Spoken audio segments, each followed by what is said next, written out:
Hello, Hello. ma'am. Good Good evening. evening. How are you? I'm good. We're twinning today. Yes, we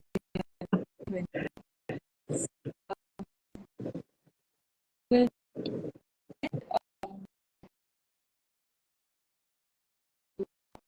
do it.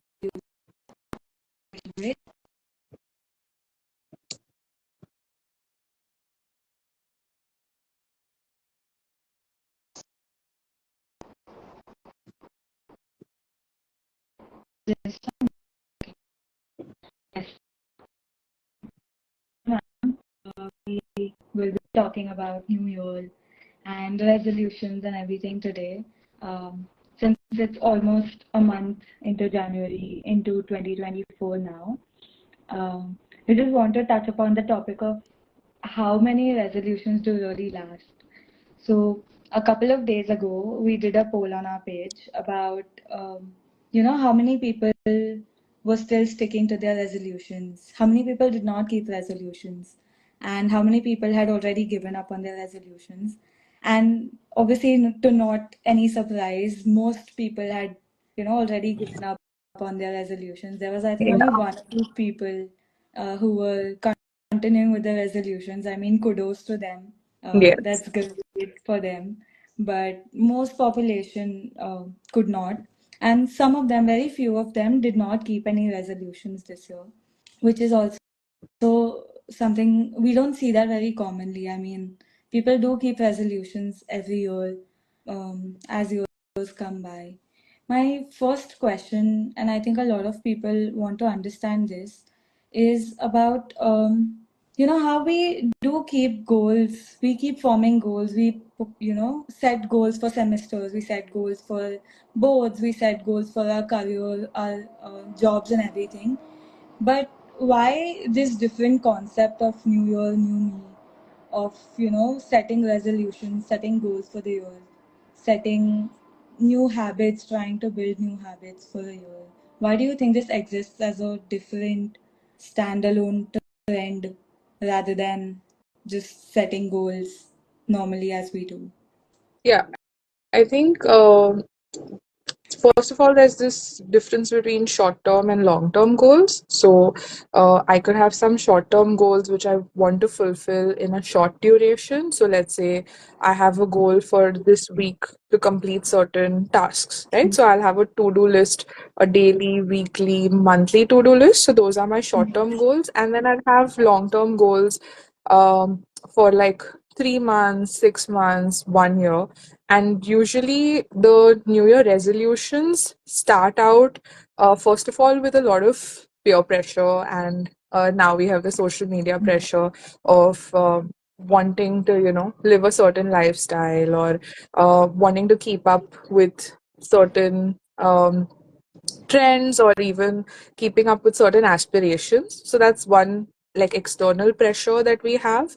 And specifically talking about New Year resolutions is the idea that New Year is looked at as a new beginning. So this is like a universal milestone that we all go through, irrespective of what is happening in our lives. We all collectively change the calendar date from 31st December to the 1st of January, and it's like something that every one of us go through together collectively. So there is again this superficial pressure to say that okay, new year, new me. We see so much of that, those hashtags coming up, and people wanting to make that change. I think it's just metaphorical. It's just very new year, so I'll start from the next year kind of an or just a motivation excuse. It could also be a motivation to say, okay, I'm going to make a fresh start. For a lot of people, it could be taking care of themselves, so self care. It could also mean being healthy. So good habits, but the problem is sustenance. So I Yes. think initiation or initiative is there. All of us can do that, but most of us fall short at maintenance, where we're not able to maintain the initiative we've taken at hand. So I think that's kind of the whole idea about New Year resolutions. while I agree, like you said, that this is a universal concept, right? But why is this idea? I believe this idea is a little flawed in terms of how we suddenly start believing that my life will change because the date has changed. But what is the psychology behind it? Like every year, say, suppose last year I set resolutions, but I know it didn't work out. I've been doing that since 5 years. But again, when a new year pops in, December, I'm very low. I'm like, I wasted another year. But no, like, next year will be my year. Why does this idea keep coming up every year, even despite knowing its flaws, despite knowing that sustenance is a problem, despite being I think, experienced with it for the past couple of years? yeah. I think at the core of it, all humans are optimistic and we want to hope better. We want to give ourselves a chance, another chance to be better. And humans are also having the natural tendency for self growth. So I think the Yes. natural tendency of optimism and self growth is why people kind of come back to their New Year resolutions. Maybe they want to start afresh from the ones that they didn't complete or start a new year resolution. So I think this optimism plus self growth is something that um, gives us this belief that I can start again and I can pick myself up. And it's not always a bad thing. So it's not bad to be optimistic. Definitely not bad to be having this tendency for self growth. And if you are able to push yourself a little more each year, I think that's a win in itself. So if last year I could sustain my health goal for 2 months, and this time I've managed to sustain it for 3 months, 4 months, that's still a win in itself. I think this whole idea of having to sustain for the whole year may also demotivate a lot of people from starting again. So I think the need to start again is also a good thing. Absolutely. So, you brought out a lot of positive, for the positive side to having resolutions. But what do you think it does to our esteem or confidence in ourselves when we keep resolutions and cannot stand up to them? Because in the first week of January, we are all Yeah. excited. We're going to the gym every morning. We're working out. We're focusing on ourselves. But it starts deteriorating and it sort of becomes a pattern. So, how do you think that impacts us? I think before I'll tell you how it impacts, I'll tell you why it possibly happens. The reason is we start out strong and we're in a rush to make life altering changes. And that's where we go wrong, right? It's like, I'm going to stop eating all junk. I'm going to finish one book in a month. I'm going to wake up at 4 a.m. every day. Uh, and this overcommitting, underperforming is the key to the failure. So when I say that I'm going to go all in, and it's like high stake, high risk, all in kind of a gamble, and then you burn out very quickly. So, like we discussed, it's like the hare and tortoise, right? You start Right. out very strong, and then you're not able to sustain. You're not able to keep up the pace, and that's when it becomes faulty. Also, when you make life altering changes, you're not incorporating it as part of your everyday life. When you look at it as something separate, that's also another part of the problem. Like, for example, if I want to say I want to be healthy, I cannot say that I'm going to change my entire meal plan, right? That is just going to be very difficult to execute. Also, it's going to get you demotivated much quicker. So, what is going to happen is, oh, I was supposed to eat a healthy evening snack and I, ended up eating junk food. Now, I might as well give up and let me start from the next Monday, right? So, that's where the problem is, where we kind of push ourselves so much and we don't account or leave any room for error, or we don't keep things flexible, and we have that rigid mindset that no, I'm going to eat all healthy meals, I'm going to uh, do the things in like an all in capacity. That's where we're not able to deliver. uh, if I have to make a healthy change to my life, like I want to work on my health, I should start with smaller things and then build up. So, like in the hare and tortoise, you start slow and you keep up the pace, and that's the key to sustenance. So, if I'm going to be able to say that, okay, every evening between lunch and dinner, I have like a very strong hunger pang. Am I going to make a healthy snack choice, or am I going to give in to the hunger pangs and end up eating something unhealthy? So, if I make those small changes, I'm going to be setting myself up for larger success, you know. So I think that's kind of the key to sustenance. Is the problem lies in starting out strong and wanting to do all in all at once. But if we go step by step, incorporate it in our, you know, daily habits, like even reading for that matter, if you put the pressure of one book a month, you might not do one book a month. But if you say 10 pages every day before bed, that's a more smart way. So another key to this is like breaking them down to smaller goals. Rather than saying all in, shorter goals are more efficient, they're more effective. So if we don't look at it as one big goal and we look at it as smaller goals, they are more achievable. So if I tell you that you have to complete the entire syllabus in one day before the exam, of course that's not smart, right? That's the reason you're expected to study throughout the semester bit by bit so you don't burn out quickly. And that's the idea with goals, that you don't burn out quickly, you just make them into smaller goals and you kind of pace yourself. Um, Wonderful idea to like actually break down the goals. So maybe setting like monthly goals or bi-weekly goals would be more beneficial than just starting out for my planning my entire year all together Yeah, even and being like, okay, weekly yeah, goals. Like today, I want to do something better than yesterday. So if I read 10 pages today, can I do 12 tomorrow? You know, even that's going to help. right. But even with shorter goals, at least what I've observed with our generation, like people my age, um, even if they're setting smaller goals or even if they're trying to incorporate habits, if it is already a habit, it is never a problem. But if I'm trying to set a new habit for myself that, okay, I want to read 10 pages before I go to bed, apart from procrastination, that, let it be, I'll just do it tomorrow. What other reasons do you think there could be? Because one of the key reasons that I have observed is that we are so busy or we are so involved with 100 different things that when we try to incorporate a new habit, it becomes a task for us. It's not a lifestyle, it's a task. That it's not like I go to run every day. We start flaunting about it that, oh, I went to run yesterday. And now I'm going to run whenever I get the time to. So it all becomes about like managing time, um, even with daily habits for that matter. So except for procrastination, what do you think stops us or puts a pause on our habits?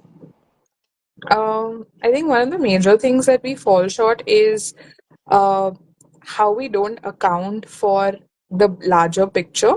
So, if I'm going to say that I want to eat healthy, am I accounting for my long working hours? If I want to say I want to work out every morning or go for a run in the morning, do I know that I haven't, a late night the previous day? And if I do, what alternative am I, doing? So, this all or nothing is another like fallacy of sorts that we make. So either I wake up at 4 a.m. or then it's nothing. So I'm not allowing myself to wake up at 4:30 and still go for a half an hour run rather than doing the 1 hour walk that I was intending to. So all or nothing tendencies by saying that either I'll do this or I'll not go at all, is one of the errors that we end up making, which also brings me to how we don't plan things properly and we don't, uh, you know, account for exigencies. We don't account for emergencies. We don't account for variation in the planning. So if I know that I have 10 assignments due in the next 2 months, uh, I'm only focusing about the 10 assignments, but I'm not thinking about, let's say, a family event that's going to happen. I'm not keeping in mind that some of the days I will have to stay back in college for something else. And that, when you're looking at just, in a very unitary manner, when you're looking at your goals in just by themselves, that's also something that we make an error. Another error is overestimating time and motivation.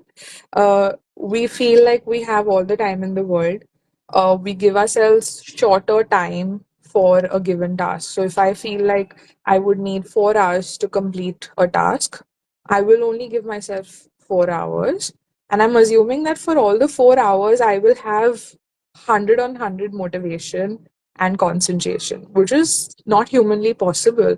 I cannot be sitting and doing the assignment for 4 hours straight.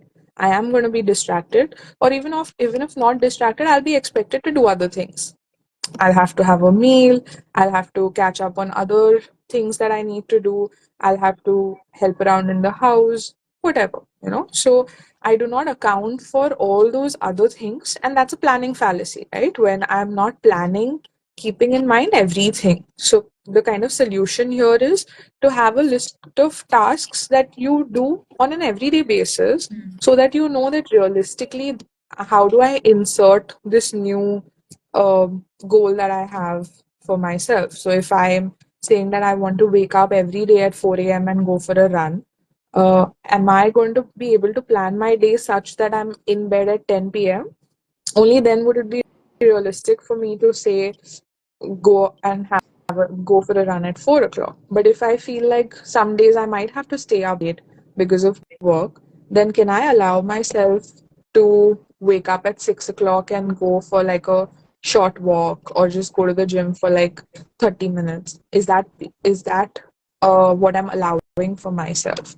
So having like a backup and not saying all or nothing. Either I go for the walk or I do nothing, no activity for the day. That's, I think, one of the things. And we don't realize that our motivation levels are also fluctuating. You can't stay motivated 100% of the time. You can't stay concentrated 100% of the time. And that's human. You're allowed to do that. So it's perfectly okay if you are not attentive for the entire 60 minutes of the class. But are you saying that whatever is being taught, am I giving my best to it? So I think planning realistically is kind of how you could overcome this. The allowing part really struck out to me, that we don't allow ourselves. But how do we really learn that? Because I mean, I think it is it's sort of a tendency to not allow ourselves to do that. Like if I've put an alarm for 6 o'clock and if I've planned something, even me, for example, if I plan something for 6 o'clock, if it is 6:05, I'll be like, I'll do it at 7, or I'll just not do it today. So that just happens. How do we learn to allow ourselves to, not stick to like 6 o'clock, 6:30, 7, this sort of timetable in our head? Yeah. I think with the scheduling, I think it's easier to do like slots rather than six, and then the next activity has to happen at 7. I'll say that my activity has to start anywhere between 6 to 7, and whenever it starts, I'm going to give it whatever time it needs. Right? That's one thing. I think, like I mentioned, planning your entire day and saying that, look, this is everything I need to do. Sometimes we don't even account for like human things like travel time, food, just not doing anything, resting. I think that's also something that we push ourselves a little too much, and we feel like people who are successful are just working and burning themselves out, which is not true. I always tell this to my students who are going to enter the workforce, is that take your work seriously, but take play seriously as well. So if you're rested, and if you're rested like with focus, I think that's something that I learned in terms of my work life balance. In the initial stage of my career, I used to be like, I have to work, I have to give it my best, and I'm not allowed to rest. And while I'm resting, I'm either thinking of work or I'm slyly doing a little bit of work, like sneaking in a little bit work. Let me just check this email. Let me just respond to these messages that I've gotten. No. I've made this a rule that if it's my day off, I will not respond to emails. I'm fortunate to be in a profession where there are very few emergencies. So I can afford that luxury of separating work and life. Not every profession can, but when there are days where I have to work, like I have a meeting at 9 p.m. now, but that's a requirement of the job, which is okay. Um, but when it's my day off, I will focus on my day off, where I'll take my day off seriously, where it's no emails, no messages. And I think that helps me come back fresher. So having that balance and allowing for my balance to be also disciplined. So if I want to like not do anything, I have to be disciplined then also, right? If I'm going to sneak in an e-reply, or if I'm going to sneak in some messages, or let me just quickly read this article, that's not working, right? I think doing justice to leisure time is the key to me, at least for the balance that I think I found somewhere. Absolutely. Um, I like that having discipline in both places is really Yes. important because we usually don't think about it that way. When we think of discipline, also we just think that that is what is important to have, be successful in life, have a good profession, have a good career. But we never think about discipline in terms of taking care of yourself or taking breaks, right? Yeah. Also, Uh, just interestingly, to add one more thing, yeah. if this discipline comes as part of your work culture, I think that works in everybody's favor. So, for Yeah. example, like we have a rule that you guys will not email us after a certain hour, or you will have Yes. to route your communication through, the hierarchy that is maintained. We also build patience. So when in my previous organization, I would tell my students that I'm not going to entertain any academic queries on WhatsApp. That's because they learn patience. They learn to say that, okay, my query is not an emergency, and I'm allowed to wait till the next working hour. Like if I have a query at 6 p.m., it doesn't necessarily have to be resolved unless it's an emergency. I can wait till 10 a.m. tomorrow, right? So I think it will spill over and have a nicer domino effect in the larger scheme of things. So this is my recommendation for small teams, right? When everyone in the team respects boundaries, the team works better because okay, we work till 9 p.m. After 9 p.m., we have to close shop, and no talking about it or no having those discussions, and building patience. I think in this age of instant everything, we're also wanting instant answers, instant replies, but it's not an emergency. Not all professions can afford to do that, but some of us can. So if we build that for people around us in our team, we can be role models and we can help people inculcate that, and then it's reciprocal, right? If I'm expecting respect for my time, I will also respect your time, so then you are also benefiting from that. So I think it has a nice domino effect in that way. Just to sort of wrap up and where we started from, coming back to resolutions and setting them, do you think it is ever late to start resolutions? Because resolutions are sort of, last week of December, first week of January time. But what if I want to set resolutions in like June or in May or in February also for that matter? Like February, though it's okay because there are a lot of posts about it also that, January was my trial month.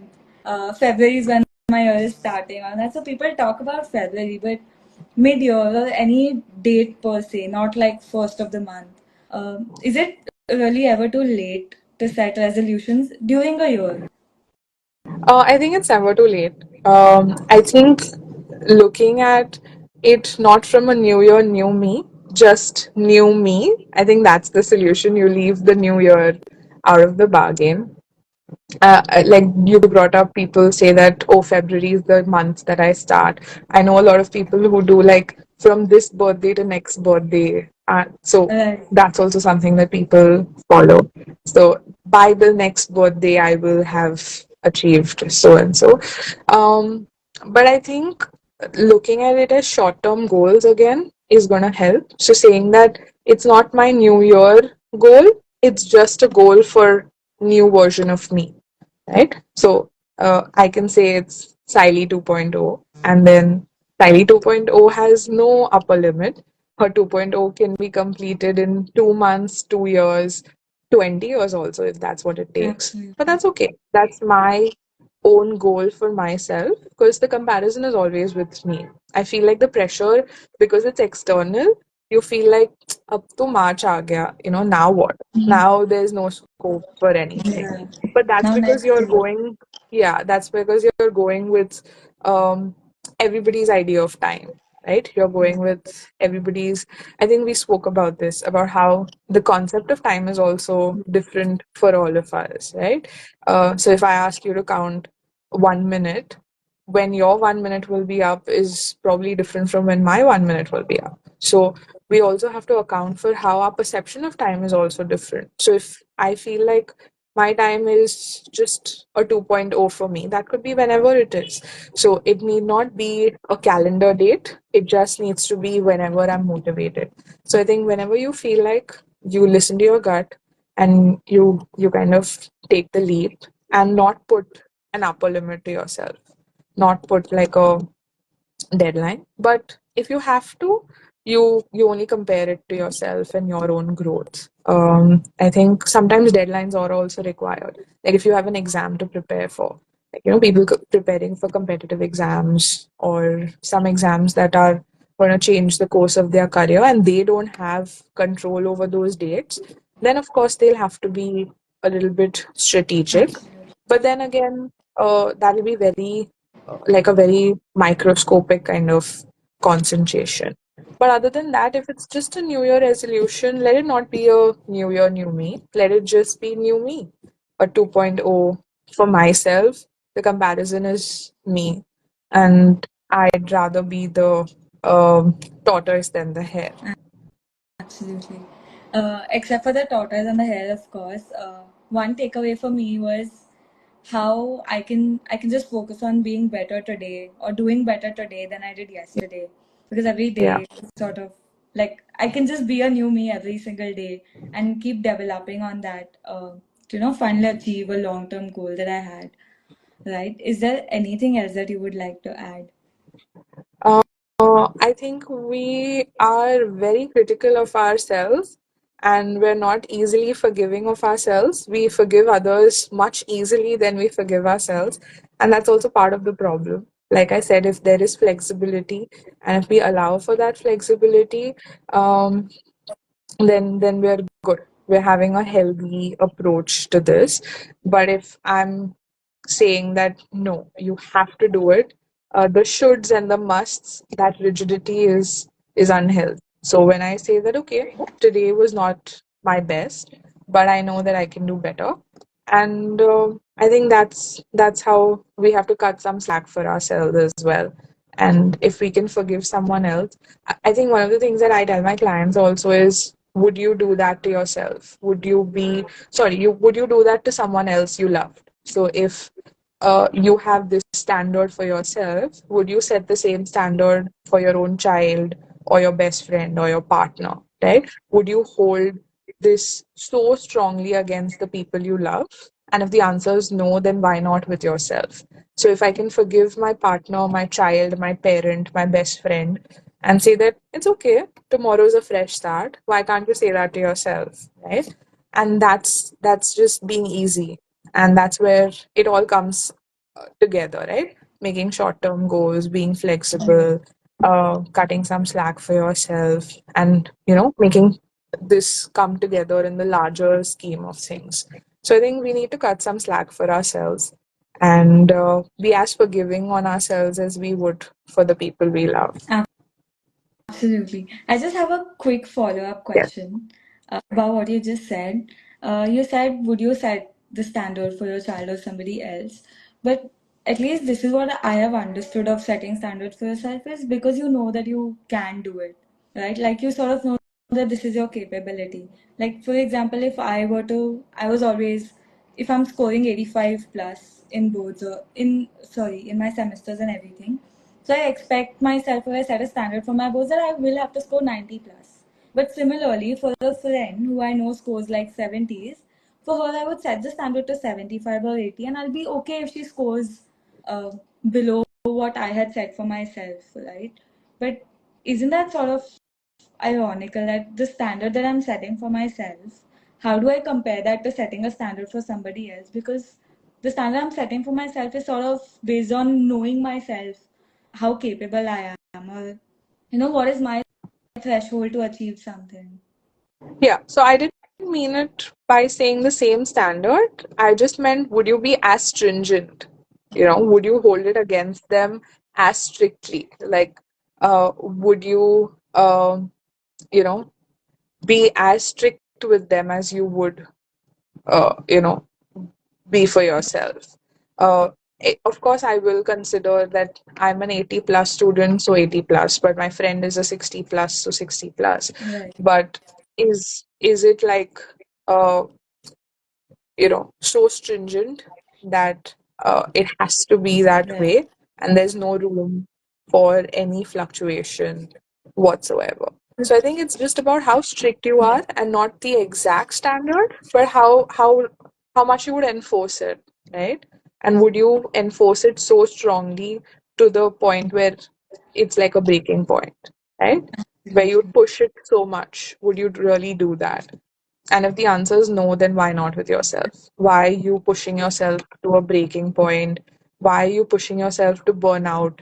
Would you want that for your friend or for your child? Right? Would you want them to burn out? And I'm assuming the answer is no. No, right. So you wouldn't want that for yourself as well, right? And that happens other ways also, like not just with New Year resolutions, but generally also we are more forgiving of others and not of ourselves. Self forgiveness is one of the many things that people struggle and come to therapy for, because it's tough. It is tough, unfortunately. Wonderful.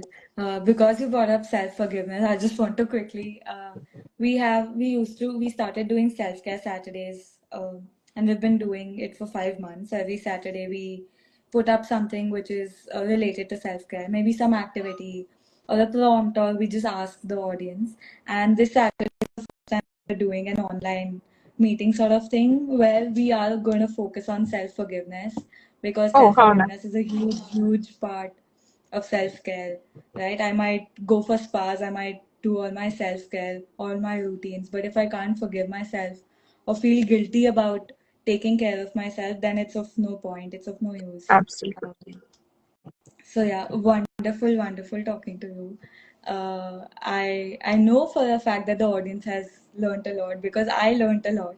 I didn't realize so many things, even though I've read so many posts about it. I've read so many articles, but every conversation about it, it teaches me something. So thank you for joining us. Thank you so much. Thank you. The pleasure was mine. I'm glad we could do this. I was taken by surprise when you all randomly asked me, why do we not keep up with New Year's resolutions? Not Yes, knowing what this is going to lead up to, but this is like a pleasant end to the sequence of events that this started out absolutely. with. Yeah, I'm So I'm so glad I glad could we do asked you that. I'm so glad, because it was so random.